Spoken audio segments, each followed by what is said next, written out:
à tous, aujourd'hui on va faire un herbier. Alors qu'est-ce que c'est qu'un herbier? Un herbier, c'est une manière de collectionner les plantes.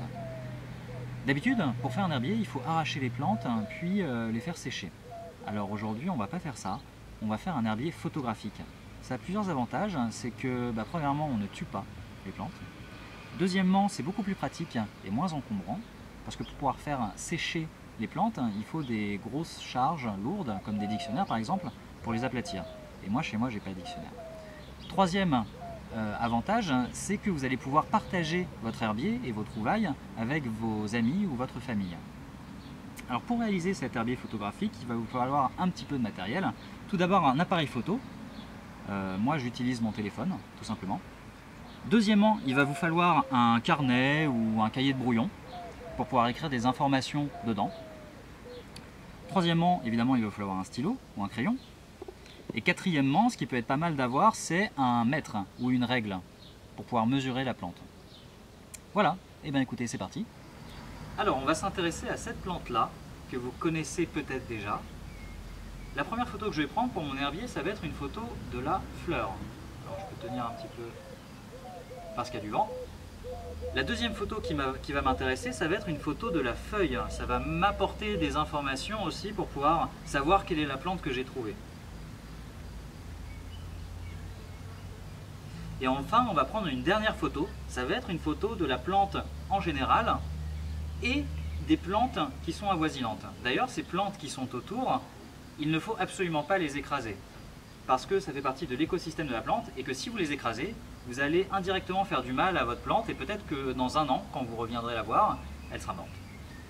C'est pour ça que j'ai essayé de faire un petit peu attention. Donc je me relève doucement et je prends une photo d'ensemble. Ensuite, on va relever quelques informations sur la plante, comme sa hauteur, qu'on va mesurer avec notre règle ou notre mètre. Si vous reconnaissez des plantes qu'il y a autour, vous pouvez les noter aussi dans votre calepin ou dans votre cahier de brouillon. On va noter où est-ce qu'on l'a trouvée. Est-ce qu'on l'a trouvée dans une forêt? Est-ce qu'on l'a trouvée à la montagne ou à côté de la mer? Ou bien dans votre jardin? Et toutes ces informations-là, on se retrouve juste après pour voir à quoi ça va nous servir.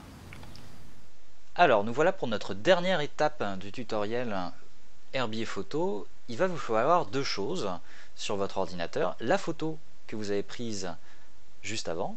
Ici, j'ai pris la photo de la fleur que je peux vous montrer, parce que c'est celle qui était la plus réussie. Et il va falloir un navigateur internet. Dans le navigateur internet, vous allez taper dans la barre de recherche PlanteNet. C'est le site qui va nous permettre d'identifier notre plante. Sur le site, vous avez le choix entre une version web ou bien des applications mobiles. Ce qui peut être plutôt pratique lorsque vous avez pris vos photos directement sur votre mobile. Mais nous, on est sur ordinateur, on va sélectionner la version web. Dans la version web, il vous faut cliquer sur Identifier. Ici, il faut cette fois cliquer sur Ajouter, glisser une image et vous sélectionnez votre photo de fleur.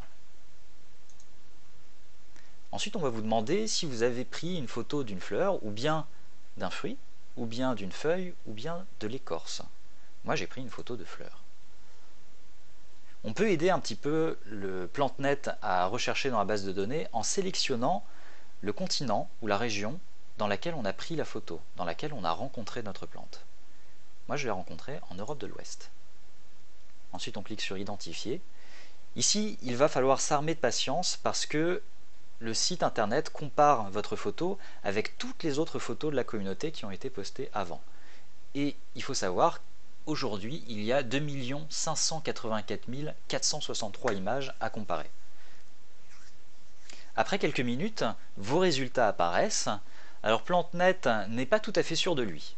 Pour lui, c'est soit un coquelicot commun, qu'on connaît tous, soit c'est un faux pavot de l'Ouest, soit c'est un coquelicot argémone, et il y a même d'autres possibilités encore. Je suis à peu près sûr que c'est un coquelicot, mais on va essayer de s'en assurer. Lorsqu'on clique sur le coquelicot, on peut demander à PlanteNet de nous montrer des images des feuilles, qu'on va ensuite comparer avec nos propres photos qu'on avait prises sur la plante, mais on peut aussi lui demander de nous montrer des images de l'écorce et de la tige, ou bien des images même du fruit. Il y a un dernier lien qui est très intéressant et que j'aimerais vous montrer, c'est celui-ci. Lorsque vous cliquez dessus, vous atterrissez sur une map sur une carte qui présente tous les endroits où on a pu rencontrer le coquelicot. Alors on voit qu'il est très présent en Europe, on va très facilement le croiser en Europe, mais on peut aussi le croiser en Afrique du Sud ou bien en Australie par exemple. Et ben voilà, on a fini par identifier cette fameuse plante. Alors, on l'avait un peu tous deviné, mais c'était bel et bien un coquelicot, maintenant on en est sûr.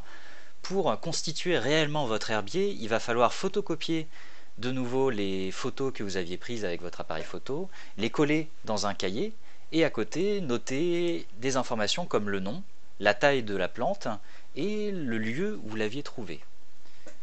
Je vous donne rendez-vous dès la semaine prochaine pour un quiz, un tuto atelier, un conseil lecture et un live sur mesure, cette fois sur la thématique de l'espace.